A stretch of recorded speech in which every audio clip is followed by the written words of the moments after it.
क्या चश्मे सिर्फ एक ही काम के लिए होते हैं? जरा रुकिए, क्योंकि स्मार्ट ऑन डिवाइस के साथ चश्मे इससे कई ज्यादा काम कर सकते हैं।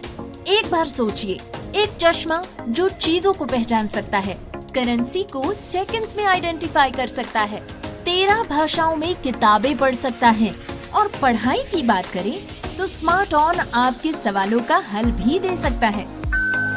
The correct answer is ICF4 carat.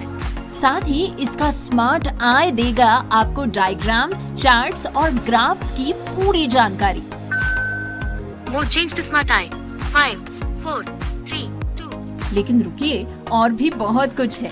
Smart on के साथ आपको मिलते हैं नॉन कैमरा फीचर्स भी, जिससे ये बन जाता है आपका सबसे बड़ा दोस्त। व्हाट्सएप इमेजेस का डिस्क्रिप्शन ले, The image is a photograph of a printed exam or quiz paper. AI tutor से पढ़ाई में टॉप करे, The questions cover various topics such as personal and descriptive. डॉक AI के साथ अपनी पढ़ाई और काम के डॉक्यूमेंट्स संभाले। स्मार्ट ऑन ग्लासेस आपके फोन के बैक और सेल्फी कैमरा से भी आसानी से जुड़ सकते हैं।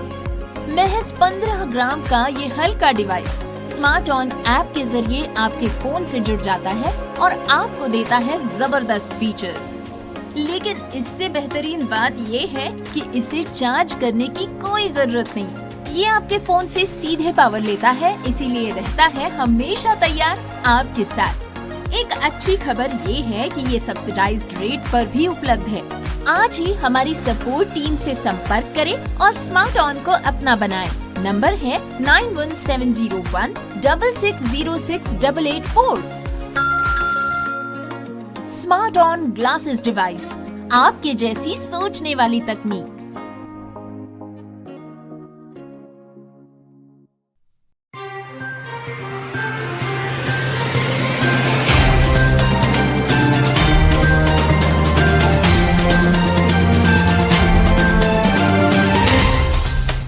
नमस्कार और प्रणाम। मल्टीलिंगुअल भारत 3 सहयोग से निर्माण एक सकारात्मक समाज के में अहाँ सबके हार्दिक स्वागत अछि।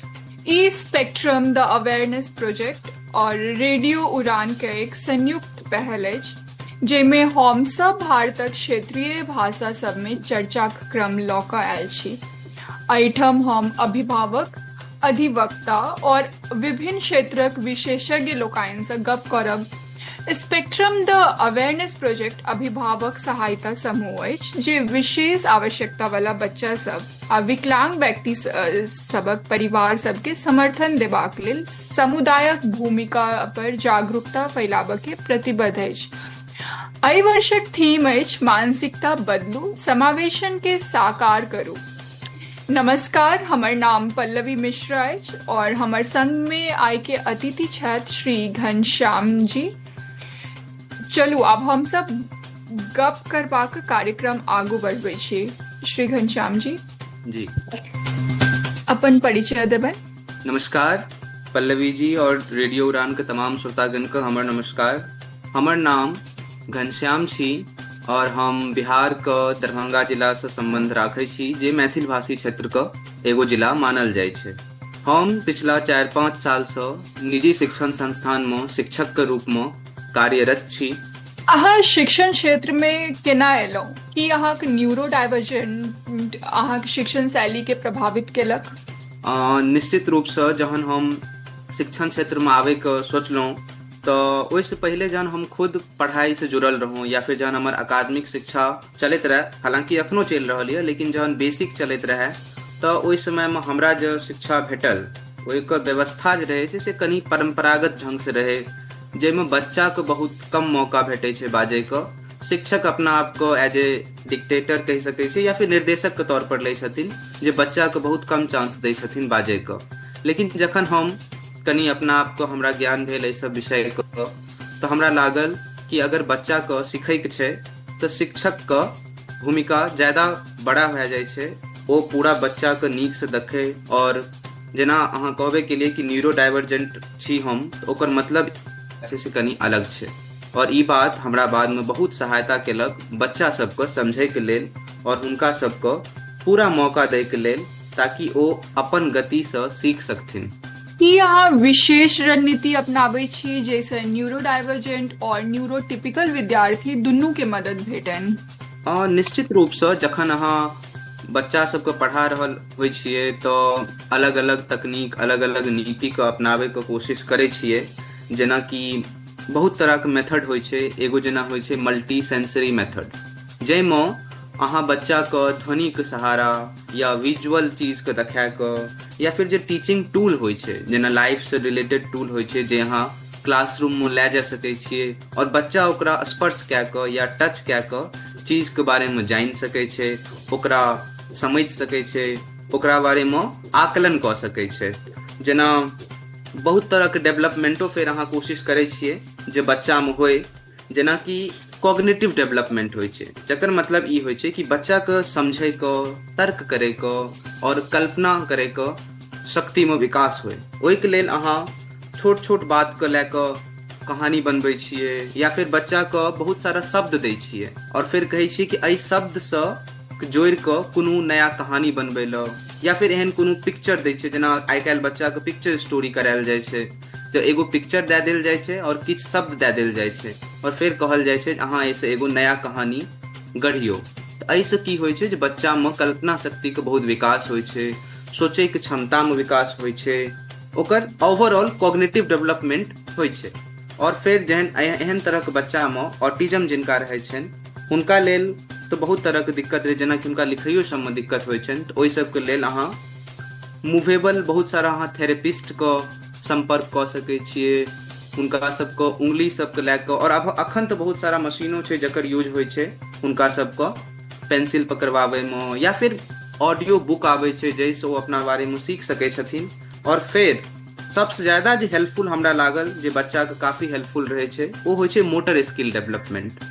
मोटर स्किल डेवलपमेंटमे अहाँ बच्चाके जे दैनिक काज होइ छै ओहिमे इन्वॉल्व कए कऽ ओकर विकास कए सकै छियै। ओकर शारीरिको विकास ओहिमे होइ छै, ओकर कॉन्शसनेसो बढ़ै छै। जेना अहाँ एहन कोनो काज दियौ जाहिमे ओकरा टाइम लागतै या फिर पूरा कॉन्शस हुआ पड़तै, तऽ अगर शुरुआतमे भए सकैए कनि इरिटेट होय, लेकिन बादमे धीरे धीरे ओकर पेशेंस लेवल बढ़ै छै या ओकर जे कॉन्शसनेस छै ओहिमे सुधार आबै छै। जेना अहाँ कहि सकै छियै कि मटर छीलनाइ बहुत सामान्य काम होइ छै। अगर ओकरा अहाँ एगो देलियै एक दिन मटर छिलै लए, या फिर बादमे कनि ओकर मात्रा बढ़ा देलियै, तऽ ओहिमे ओकर जे कॉन्शसनेस छै ओहिमे काफी सुधार आबै छै। और विषय वस्तु जे बहुत बड़ा होइ छै तऽ अहाँ ओकरा छोट छोट कए दियौ, एक पेजके लियौ ओकरा, तहन फेर ओ ज्यादा जटिल नहि लागै छै, ओ ओकरा बहुत आसानीसँ लै छै और आराम आरामसँ फेर ओहि चीजके समझि जाइ छै। अहाँ व्यक्तिगत रूपसँ कोन तकनीक या संसाधन अपनाबै छी जे अहाँक शिक्षणके सहज बनाबैत अछि? निश्चित रूपसँ शिक्षकके रूपमे जखनसँ तकनीक आयल हन हमरा सबके बहुत मदद भेटैए। हमसब ओकर प्रयोग निश्चित करै छी, या फिर वैकल्पिक शिक्षण सामग्री जे होइ छै ओकरो प्रयोग होइ छै। आब तऽ बहुत किछु नया आयल हन, जेना अहाँ बच्चाके ऑडियो बुक दए सकै छियै, ओकरा ओ सुनतै तऽ ओकर हियरिंग स्किल्स जे छै ओहोमे बहुत ग्रोथ हेतै। या फिर अहाँ ओकरा विजुअल चीज देखा सकै छियै जाहिसँ ओ एब्जॉर्व कए सकै छै, ओकर ऑब्जर्वेशन पावर बढ़ै छै।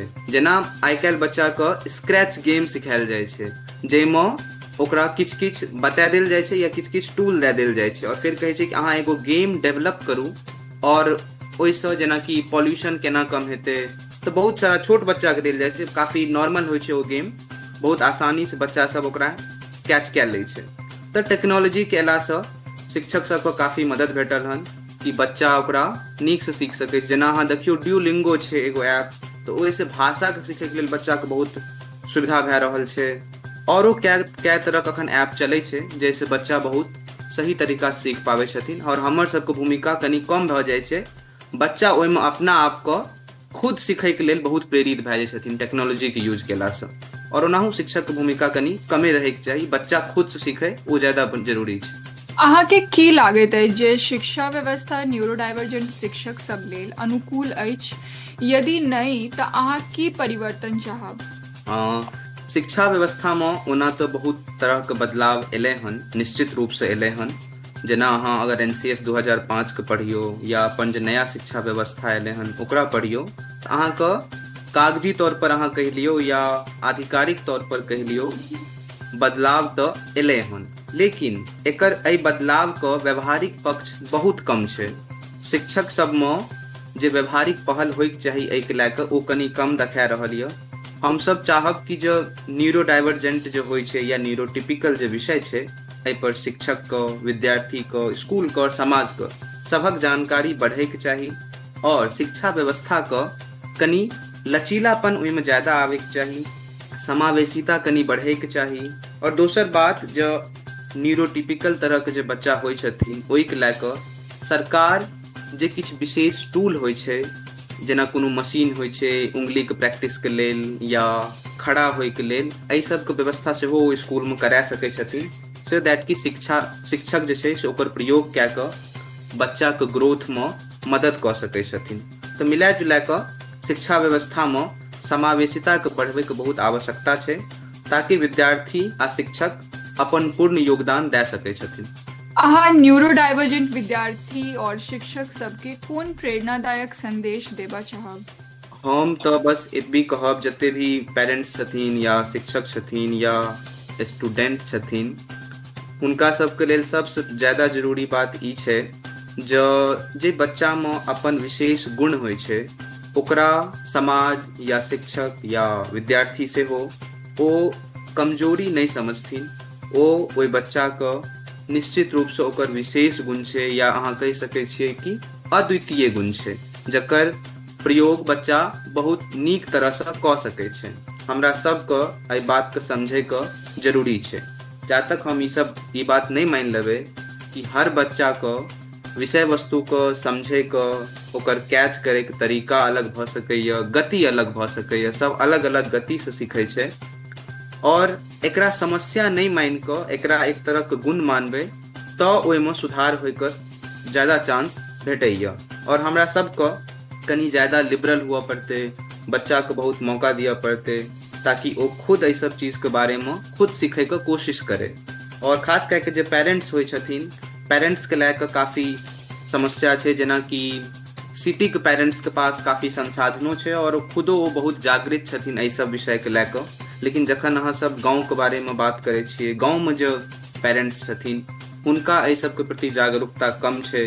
ओ एहि सब चीज के भाग्य के दोष मान ले छथिन या अपन कर्म के फल जे अहाँ कहि सकिए ओ मान ले छथिन, जबकि एहन किछ बात खास नहीं छै। अगर वो एकरा सकारात्मक तौर पर लेके चलथिन तो निश्चित प्रोत्साहन भेटते और बच्चा के सकारात्मक दृष्टिकोण में विकास भ सकै छै। तो बेसिकली पेरेंट्स के जागरूक होय के जरूरत छै, जकर हम अहाँ प्रैक्टिस कइए रहल छी। कोशिश छै ई कोशिश एहे द्वारे छै कि सोसाइटी के माइंडसेट बदले, पेरेंट्स के माइंडसेट बदले। तो निश्चित रूप से पेरेंट्स जहन एहि सब चीज को एक्सेप्ट कए लेथिन तो समाज हुनका जरूर सहयोग करते एहि सब चीज का, कि ओ बच्चा के अपना आप में पहले अपना लेथिन कि अगर बच्चा के ओ कोशिश करथिन तो हुनका में बदलाव जरूर एते, और फिर समाजो हुनकर सहयोग करते जे बच्चा में बदलाव आवे। और जो एगो एम नया चीज छै वो छै जो आब एगो नया टॉपिक एले हन स्पेशल एजुकेशन, और ओहि के लेके स्पेशल एजुकेटरो होइ छथिन। तो ओहि के लेके सरकारो एहि बात के बढ़ावा दे सकै छै, और जते शिक्षक छथिन हुनको अंदर एहि बात के लेके जागरूकता होय के चाही कि नॉर्मल टीचर जे होइ छथिन आ स्पेशल टीचर जे होइ छथिन दुनू के अलग अलग डिस्कोर्स छै, ट्रेनिंग अलग अलग चले छै। तो कनी ट्रेनिंग के कमी छै, स्पेशल एजुकेटर में कनी ट्रेनिंग के कमी छै। हमरा सबको जो शिक्षक के तौर पर ट्रेनिंग देल जाय छै, बिहेवियर ट्रेनिंग जकरा अहाँ कहि सकै छी, हर साल होइ छै, ओकर ओहिमे ऑटिज्म के लेके जे बच्चा के ट्रेनिंग होय के चाही या शिक्षक के ट्रेनिंग होय के चाही ओहिमे कनी कमी छै। तो हम तो यह कहब जे समाज को और शिक्षा व्यवस्था को बच्चा सबके लेके और टीचर सबके लेके और कनी जागरूक होय के जरूरत छै। धन्यवाद। हम अपन आदरणीय अतिथि के हृदय से धन्यवाद देबा चाहब जे ओ अपन अमूल्य ज्ञान, अनुभव आ विचार सब हम सब से साझा केलथि। अहाँ के बात सबसे निश्चय ही बहुत प्रेरणादायक रहल। हम अपन समस्त श्रोतागण के हार्दिक धन्यवाद देबा चाहब जे अपन बहुमूल्य समय निकाल कऽ एहि पहल के समर्थन देलथि आ ध्यानपूर्वक सुनलथि। अहाँ सभक सहयोग से एहि तरहक बातचीत सफल भऽ सकैत अछि। श्री दानिश जी महाजन जी और रेडियो उड़ान के संपूर्ण टीम के विशेष धन्यवाद जे ओ एहि संदेश के दूर दूर तक पहुंचाबा में सहयोग केलत आ सबक समर्थन आ प्रयास प्रशंसनीय अछि। धन्यवाद। अहाँ सब खुश रहू और सुरक्षित रहू। जी धन्यवाद।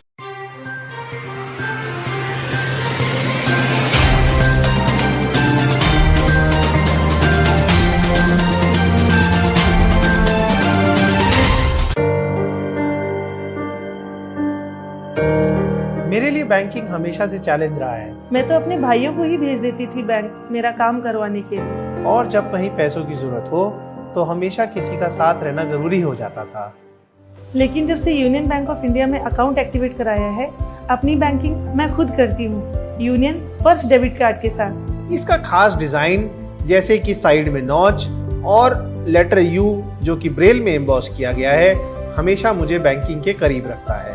इसकी एक खास बात बताऊं? इसमें है अपनेपन का स्पर्श। अपनेपन का स्पर्श।